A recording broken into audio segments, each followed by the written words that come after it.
Hello and welcome to the KCK Inspiring Moments with Kaylin radio show. I am your host, Kaylin John Louis, and I am so happy to be on the air with you all today. So glad to those who consistently watch and are always making sure that you listen on Hallelujah 95.3, or if you come from the Sunday replay and you're actually watching it, thank you for tuning in and thank you for just being here. Just a friendly reminder to make sure that you please stay safe. No matter where you're going, you take your safety precautions. And even in situations where you're going in unfamiliar places, use the buddy system so that you can ensure your and people around your safety. Also, I encourage you to download the Hallelujah 95.3 app so that you can listen to the show on the go with any of your family or friends. I also ask that you tag a teen for this discussion because it is very important and it's going to be a discussion that is a little bit serious, but it's very needed in our country to talk about it, especially in our community, for people to hear about what's going on. And to give you a little brief of what we'll be talking about, as you know, we are officially in the month of September, and that means that it is National Suicide Prevention Month. In fact, today marks the last day of National Suicide Prevention Week. And according to the American Foundation for Suicide Prevention, in 2020, there were 1.20 million suicide attempts and 45,979 deaths by suicide. That loss by life, or the loss of life by suicide, has had an incredible amount of rippling effects on our world.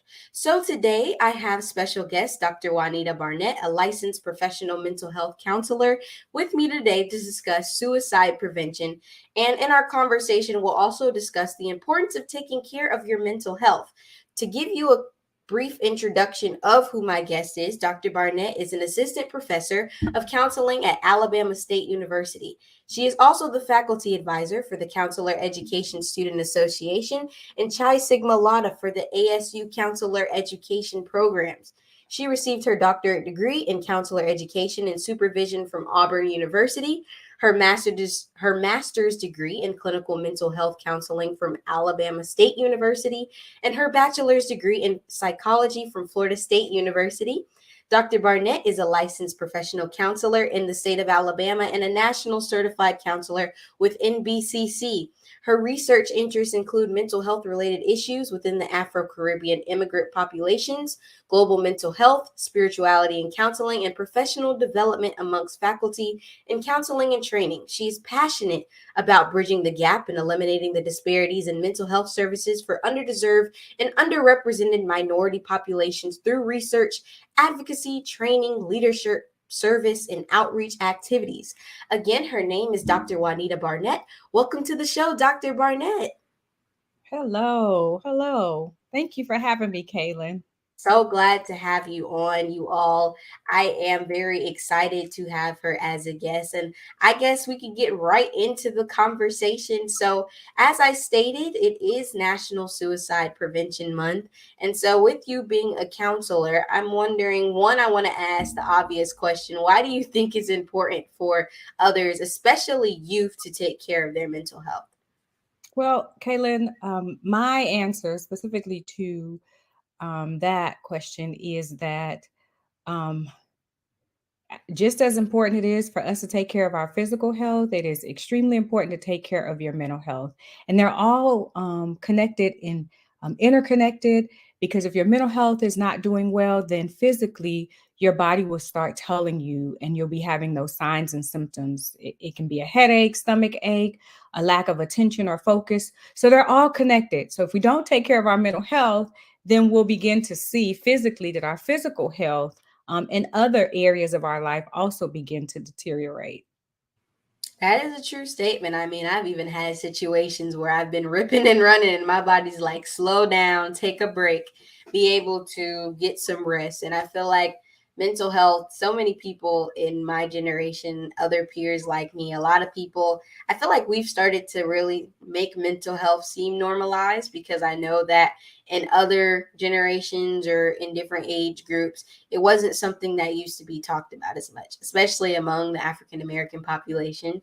It wasn't something that was just yeah, mental health is important. It was more of, you have bad days, you have good days, and you roll with it. And so I think personally as well, it's important to take care of your mental health so that you can be perfectly good around other people. If you don't make sure you're good mentally, you won't be able to go around others and be able to show and give advice to other people. So I think that's important. And I mean, I mentioned the talk of mental health not being as prominent in other age groups. So I'm also wondering, how do you believe others can overcome that stigma of mental health? I think one of the main ways to overcome the stigmas that we see, particularly in Black and Brown communities. Now I will say we have made some progress because we are having these conversations. There's more awareness about mental health issues in the Black and Brown communities. Um, but one of the main ways to continue to advance is to have these conversations, right? To have these courageous conversations with our families, with our friends. When we see a sign or a symptom, we address it, we talk about it, we normalize it in our communities. And I know you probably get a wide variety of audience that listens to it. So not just in the Black and Brown, but that is where the stigma, a lot of the stigma lies in, is in our communities. And so being courageous to have these conversations, or having a person that you feel safe enough to go to and talk to and say, hey, you know what? My mental health is not doing so well right now. And be willing to identify those things. And I think later on in the show, we'll be able to talk a little bit more about what that looks like. But yeah, having these conversations, normalizing mental health concerns and issues. Everyone in a shape, form, or fashion, Kaylin, is going to deal with mental health concerns throughout their lifetime. We will all have these experiences where we feel down and low and sad and depressed and angry about something. Everyone will experience. No one is exempt from having mental health concerns. It is just how we deal with it, how we handle it, the support system we have, who we're connected with that helps us navigate these situations and circumstances just a little bit more easier. I definitely agree. I think conversing helps. I mean, even with normal day things, when we have that circle of friends that we can talk to and hash out what's going on in our life, it does bring that ease off and allows you to know that other people are going through it too. I mean, a lot of people on social media, when they're sharing different struggles they've had with their mental health, or being able to admit that even as an influencer, that some days it's not going to be easy. You may not feel like making content, or you may not feel like talking to people, encouraging people. There's a lot of people who will be on Instagram saying, oh, I dealt with that too. And then you get to see other life examples that it is normal to deal with those up and down days, especially with the world that we live in, because you have so many challenges like COVID being thrown at us, so many other diseases, so many deaths of loved ones. You've had a lot of change to happen in the last couple years. And so it's very important that people take care of their mental health, especially because of situations where people may feel like harming themselves. That's where you get into the suicide portion and why so many people are raising awareness for it.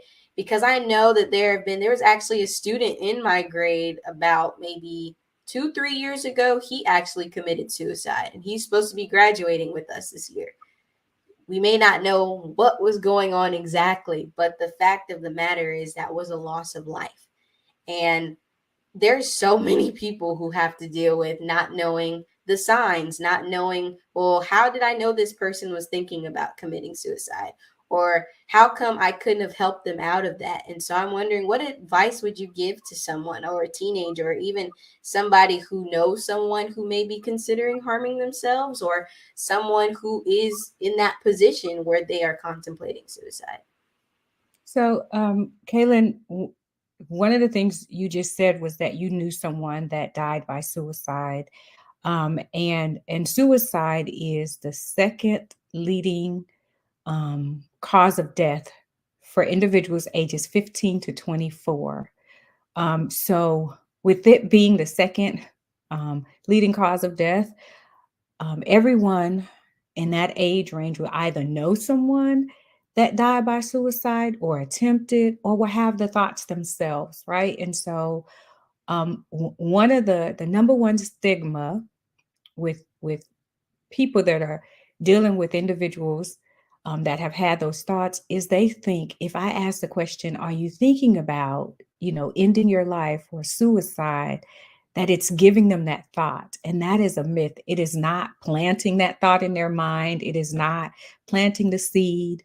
That is the number one myth, that if you ask that question, you're not presenting that idea to that person.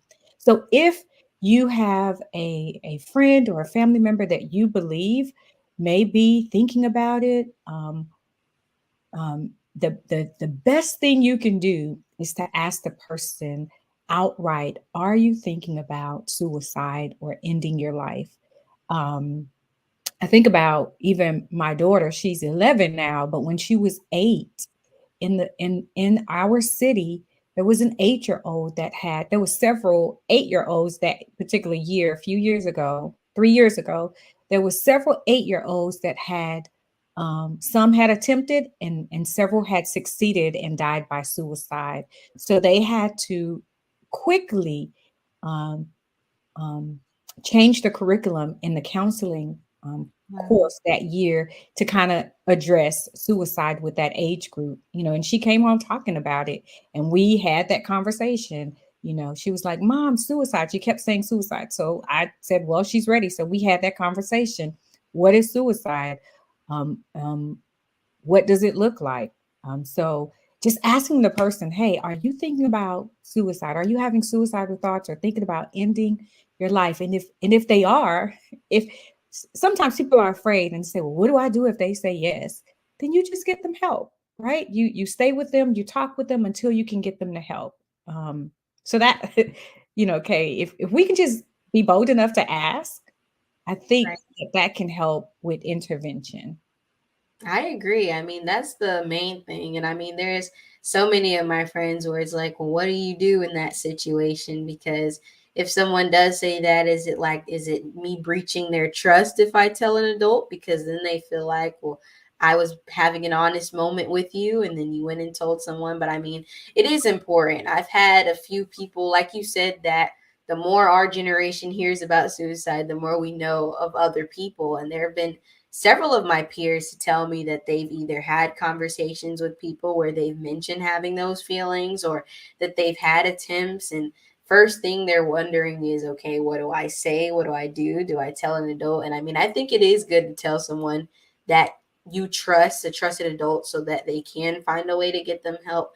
Because at the end of the day, they may not be as happy that you told someone, but they'll be happy at the end of the day if they ever end up encountering that situation.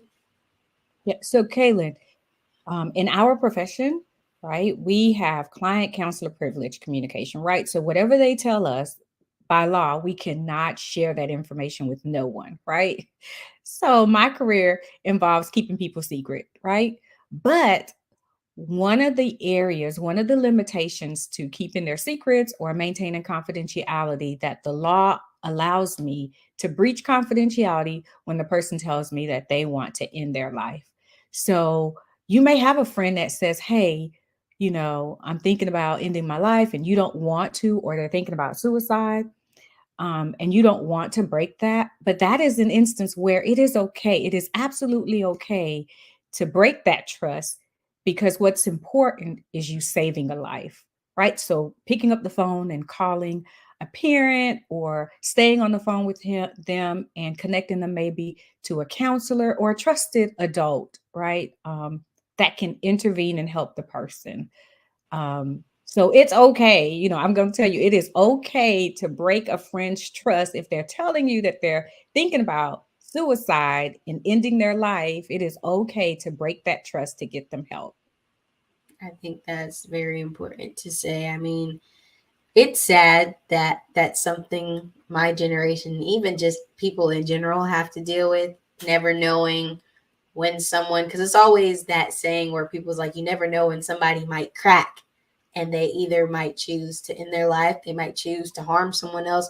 It's always those situations at life that take people by surprise. And it's those quick moments where people make this totally maybe ethical, unethical decision and it changes the lives around other people. It changes their life. And I think that many people kind of just need to make sure that they are, one, again, taking care of their mental health, and also, like you said, having those conversations. Because I like that you said you had a conversation with your daughter. I feel like if more parents in our community, especially the African American community, take time to sit down with their children, sit down with people in their family, and be able to discuss, this is what this is, how are you doing, even just having conversations. I feel like, because me and my mom, she's always asking me, what's going on in your life, how are you doing, how are you feeling, to make sure that I am okay. Because there's a lot of people who don't have that with their parents, or they're not able to talk about it, and then they end up making decisions like suicide because they feel like no one hears them, or they don't have that person to talk to. And I Yes. think, yeah, I think that's important. I mean, I don't know if you've heard about it, but they are starting to normalize it with TV, because there's actually a show called 13 Reasons Why on Netflix. Yeah. And I couldn't watch it. I mean, I've seen the trailer, but it takes you on a journey of this teenage high school girl who committed suicide, and then she leaves behind 13 tapes where her best friend is discovering why she killed herself. And there are a lot of graphic scenes or different things that people can see what happened and what goes on. And I mean, that doesn't really, I don't know how to really put that into anything. I don't know if that influences people or it makes them see that this is what suicide looks like, but it's just becoming more normal, I guess, in a sense, where people are talking about it. But it seems like there's a lot going on with people feeling that way. And I just wonder why so many people end up going towards suicide. So, in particularly in the last 3 years, Kaylin, we've seen an increase in mental health issues and concerns with many people, right? But we're talking about youth in this podcast today, right? On this show today. So, for 15 to 24-year-olds, we've seen an increase in the last 3 years. The pandemic has quite a lot to do with it. Um, Experiencing loss, um, experiencing trauma has a lot to do with it.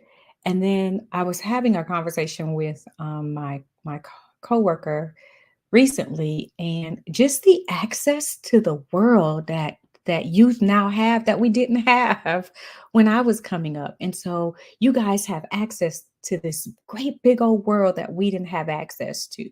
So on your phone, you can get on a social media platform and you can learn about things happening in Ukraine, in Africa, everywhere. You have this big old world that's giving you all this information, good and bad. And all of that intake, the information that you guys are intaking, is impacting your mental health. And in the increase of social media and things that you're seeing, you're looking at a lens of someone's picture, and we're seeing individuals comparing their lives based on a picture of someone else's picture on social media. So there's so many things that impact the mental health of youth nowadays, right? So we're seeing an increase. The top three diagnoses, Kaylin, for youth is ADHD, anxiety, and depression. And Mm. so if you consider all of that, and you consider everything going on, the pandemic, and those that had to do virtual schooling, and now coming back to, some are still virtual, and some are still and some are now, introducing themselves back into the school system. The lack of social skills that we see, and just, you know the world that we know, and all of the information that's being presented, it's impacting our youth nowadays. So yes, there is an increase, and it's overwhelming. It is absolutely overwhelming. So we've done a good job where we now have at least um, destigmatized mental health counseling, right? We now see more minorities coming to counseling, going to see a counselor, talking to someone, and that's great, right? But we still need to do a little bit more work and bring more youth and minorities to counseling. The school counselors are overwhelmed with the number of students seeking counseling, right? They're now bringing mental health counselors into the school system to help provide those services. So yeah, there is a great need, and suicide specifically, I don't I don't know if it has increased or if that we're just more aware of it now, Right. right? So suicide is something that has been happening, for years, and so I think now we're just more aware of it, and Yeah. it is serious amongst the youth population, 15 to 24. So what I hear oftentimes when a client comes in and they're in that age range and they have attempted and we're not successful, when I do meet with the parents, they'll say, well, I did see something, or my gut did tell me something, but I just thought that they were just tired, or I just thought that they were sad and they would get over this hump. So one of the things I would say is that, if you notice something, address it immediately. If a parent or a friend or a caregiver or whatever your role may be, if you notice that the person is sad or has these long periods of sadness or depression, address it. Ask them, right? Talk to them. Ensure that they have a support system or someone that they can talk to, right? Have them go to counseling. Right. Counseling is very important. I mean, a lot of people are like, well, I'm just going to go to somebody to pay. It's not even just that. You being able to share with someone what you're dealing with and get professional advice. I mean, I am a firm believer in talking to my friends when I have situations, but there are certain things that I believe are reserved to talk to adults about because they can give you effective advice about what to do and how to handle those situations. And I mean, we've said, yeah, suicide is something that unfortunately, like I said, has become more aware, which is why I think so many of us are seeing it and addressing it.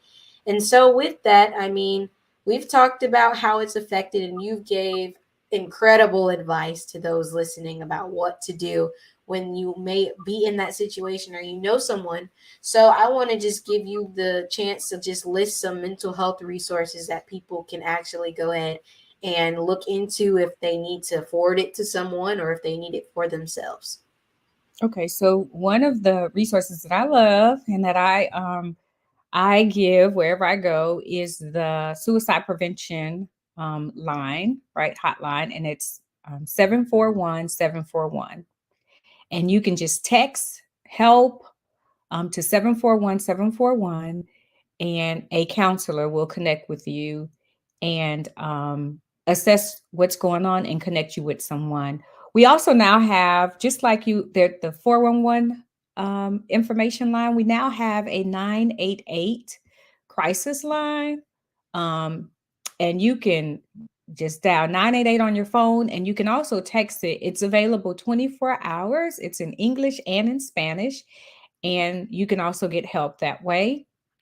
Another, the 741-741, you can text it, and for those that prefer texting, the counselor will text back and forth with you until they get you the help that you need. Another thing that I recommend, and I do this with my clients that have suicidal thoughts or have attempted in the past, I do a safety plan, and that you can access on Android as well as on your Apple devices. You can just look up safety plan and you'll see the app, and it is free. And there you can begin to um, document what your warning signs are, because your body will always speak to you, right? Your body will let you know, will tell you when you're starting to feel sad or depressed. It will tell you whether, and that can be that you're sleeping a lot, you're crying a lot, you're eating a lot. So you can chart your warning signs, and then you can chart some of your coping strategies. And what that looks like is things that you can do on your own without others, um, to help you not act on the thoughts or the urges to harm yourself, whether it's watching TVs, a show, exercising, playing certain games. And then you can also document the reasons that you have to live, right? Important things that are important to you, um, and that's worth living for. And then you can also put in that app people that you can contact. And that is, we get you to write your name and the phone number of that person that you can contact when you begin to have those intense thoughts of ending your life. And then also, we get you to write down some places or settings that can help you take your mind off of your suicidal thoughts. And that can be going to a park. Maybe there's a cousin or a friend's home that you can go and visit, a coffee shop, or somewhere that you can go that kind of helps um, distract you from those thoughts. And then any other information that may be helpful, you can also put in that app. And then that app also includes um, a crisis tab where you can call 911. The text crisis line, the 741, is also embedded into that app. It can also help you find urgent care if it gets to the point where you have done something to end your life. You can also get immediate help. And then um, there's also another tab that provides additional resources, how to recover if you've attempted but was not successful, and some other coping skills. So the Safety Plan app is a very good app. Seems like it has everything that would be very, very useful. So, for those listening, I mean, I've learned a lot from today, but please take advantage of these resources. They're provided for a reason. If you are having a time where you feel like your life is meaningless or you feel like you don't have anything to move on, or even if you know someone who's experiencing those symptoms, please feel free to use the resources that we have discussed to be able to listen to this. And those listening, please know that I think the biggest thing I wanted everyone to take from this is that it's okay to not be okay. Everybody hears that phrase all the time. It's okay to have those days where you don't feel Absolutely. good. It's okay to have those days where you just feel sad or you are going through things, but don't allow that moment to continue to prolong. Because if you feel like you're having continuous moments of sadness or you are having suicidal thoughts, you need to really make sure that you look into those prevention techniques or you look into those resources to be able to make sure that you don't make an irrational decision that you may not be able to take back or that may affect other people in your life. So, I've enjoyed this conversation. I am so thankful that you were able to come on, Dr. Barnett. Thank you so much for being a guest on. I don't know if there's any way people can reach you if you would like to say that. If not, Well, if they would like to reach me, my email is jbarnett, Barnett, at alasu.edu. Jbarnett at alasu.edu. all righty. Well, you all have heard that. Please, please make sure to reach out if you need help. Also, before we get off, I do want to always, as I say, make sure that you connect with me on all my social media platforms. You can visit my website, which is www.kaylinscaringconnection.com, to be able to find all of my social media platforms and upcoming events. But speaking of upcoming events, I do want to share a few before we get off. One, remember that She Academy Inc., the DeBolis Johnson Foundation, and Rickards Avid Program are presenting Lunch and Learn, a career development luncheon for students grade 8 through 12 on September 17th at Rickards High School from 10 a.m. to 3:30. They're going to be an amazing amount of tidbits for students to get from, and I will be emceeing, so make sure that you come up, you tune in, you make sure you are at the event. Also, the Girl Flow Project times Fassick Brook Law Offices is hosting their second annual back to school donation drive tomorrow from 11 a.m. to 2 p.m. So make sure that you please go support Miss Amaya Wayman and the Girl Flow Project. That will be at 3522 Thomasville Road, Tallahassee, Florida 32309. Last, it is almost time again for the 2022 Walk to End Alzheimer's. And that means my team will be walking again. I'm calling all youth organizations, collegiate students, and collegiate organizations to join the Youth Care 2 movement and walk with me to End Alls. This year's walk will be held November 12th, 2022 at Cascades Park. More details will be out on my website, so make sure that you check that out and mark your calendar for Walk Day.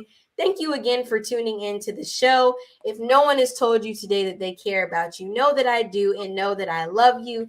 Thanks for listening and catch me on the next KCK Inspiring Moments with Kaylin radio show.